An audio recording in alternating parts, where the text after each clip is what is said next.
সাকিব আল হাসানকে জিমে দেখা গিয়েছে, কঠোর পরিশ্রম করছেন জিমে, বোঝা যাচ্ছে খুব শীঘ্রই তাকে মাঠে দেখা যাবে। কিন্তু এখন প্রশ্ন হচ্ছে কোথায় দেখা যাবে? আপাতত ইন্টারন্যাশনাল ম্যাচে তো দেখা যাবে না, এটা অনেকটাই শিওর। কোনো টি-20 লিগই দেখা যাবে। এখন সেটা কোন লিগ? এখন সবচেয়ে বেশি সব জায়গা থেকে যে বিষয়টা শোনা যাচ্ছে যে আইপিএলেই সাকিবকে দেখা যাবে, এই গুঞ্জনটা চতুর্দিক থেকেই শোনা যাচ্ছে। এখন প্রশ্ন হচ্ছে সাকিবের সাথে কি আসলে আইপিএল এর দলগুলো যোগাযোগ করেছে? আর করলেও কোন দলগুলো যোগাযোগ করেছে, কোন দলটা যোগাযোগ করেছে?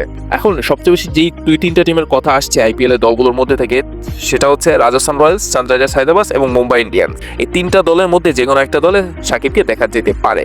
এখন অনেকে বলছেন সানরাইজার্স সাকিবকে নেবে না, কেননা সানরাইজার্সের কোনো আপাতত বিদেশি প্লেয়ারদের প্রয়োজনই নেই। সবচেয়ে বেশি যেই দলে যাওয়ার সম্ভাবনা রয়েছে সাকিবের, সেটা হচ্ছে রাজস্থান রয়্যালস। এই খবরটা ইন্ডিয়ান গণমাধ্যমগুলো থেকে শোনা যাচ্ছে, বাংলাদেশের গণমাধ্যমগুলো থেকে শোনা যাচ্ছে। কিন্তু এখন পর্যন্ত এই বিষয়ে সাকিবের পক্ষ থেকে বা রাজস্থানের পক্ষ থেকে কোনো কিছুই জানানো হয়নি। সত্যি কি রাজস্থান সাকিবের সাথে যোগাযোগ করেছে, নাকি এটা এমনি জাস্ট একটা ভুয়া খবর, এটাও এখন পর্যন্ত জানা যায়নি। কিন্তু সাকিব যেই পরিমাণ জিমে পরিশ্রম করছেন, যেই পরিমাণ ঘাম ঝরাচ্ছেন, তাতে তো বোঝা যাচ্ছে সাকিব খুব তাড়াতাড়ি মাঠে নামবেন। এখন সত্যি আইপিএল দিয়ে তিনি মাঠে কামব্যাক করবেন, এটাই এখন সবচেয়ে বড় প্রশ্ন। এখন দেখা যাক কোথায় দেখা যায় সাকিবকে।